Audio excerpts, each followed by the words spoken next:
Competitive मंच रे आपन को स्वागत। आज विषय वस्तु हूँ 10th व मैट्रिक पर कौन पढ़ा बा कौन कौन चाकरी करि परिबा।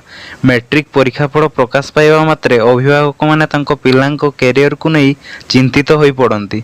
समस्तଙ୍କ मनरे गोटे प्रश्न थाए जे पिलार नाम केउ पाठ्यक्रम रे लेखाइले पिलाटी भल कैरियर गढ़ी परिबो और भल चाकरीटे करि परिबो। अधिकांश गार्डियन माने पूर्वरु चिंता करि रखि थांती जे से तांको पिलांकु डाक्तर बा इंजीनियर करिवे, किंतु एही परि भाइबा संपूर्ण भूल अटे।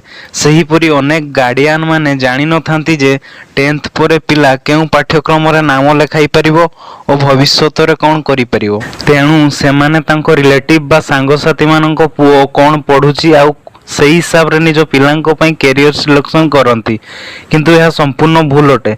अभिभावक माने मुख्यतः ट्रेडिशनल भाव रे चलीथवा आर्ट्स साइंस एवं कॉमर्स भितरु जे कोनोसी एक स्ट्रीम रे निज पिलार नाम लेखाई देई थांती, किंतु एही परि करिवा भूल अटे।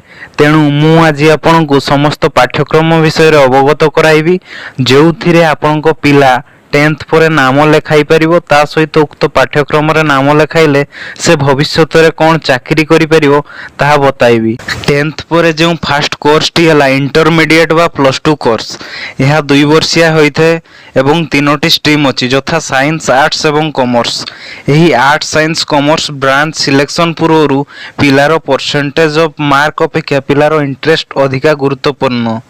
कारण आपण जदि पिलार परसेंटेज देखि साइंस कॉमर्स किंबा आर्ट्स नाम लेखाई देइचंती आउ सेही पिलार सेही पाठ्यक्रम रे इंटरेस्ट नाही, तेबे से जते अधिक परसेंटेज रखितले भी से एग्जाम रे निहाती खराब करी। जदि जणे पिला आर्ट्स रे नाम लेखाइची तेबे से 2 वर्ष मध्य रे एही सब सब्जेक्ट पढिबो जथा history geography political science economics English sociology logic mathematics language paper जथा ओडिया उर्दू हिंदी एटसेट्रा।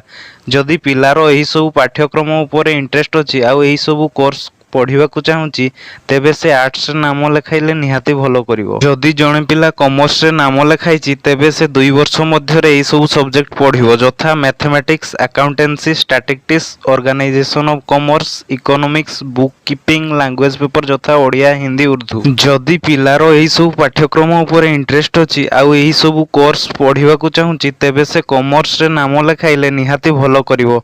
जदि जणे पिला साइंस रे नाम लेखाउची तेबे से 2 वर्ष मध्य रे मुख्यतः एही सब सब्जेक्ट पढ़िबो जथा physics chemistry mathematics biology English language paper जथा ओडिया हिंदी उर्दू एटसेट्रा।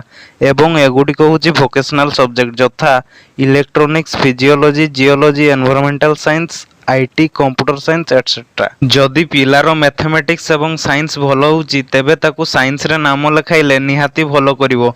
जणे पिला जदि आईटीआई रे नाम लेखाउची तेबे से 2 वर्ष मध्य रे एही सब सब्जेक्ट पढ़िबो जथा wireman fitter paint technology plumber carpenter tool and die maker etcetera. एही पाठ्यक्रम परे से जे कोनोसी पब्लिक प्राइवेट किंबा गवर्नमेंट सेक्टर रे जॉब करि परिबो।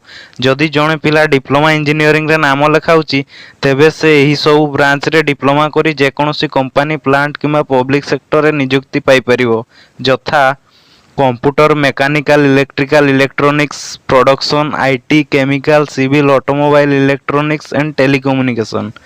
अनेक पिला माने केतेक शॉर्ट टर्म कोर्स करी जे कोनोसी सेक्टर रे नियुक्ति पाई परिबे जथा PGDCA graphics Tally DTP photography web designing fashion designing jewellery designing animation video editing etcetera. वीडियोटी जदि भल लागि थाए लाइक शेयर एंड सब्सक्राइब करंतु।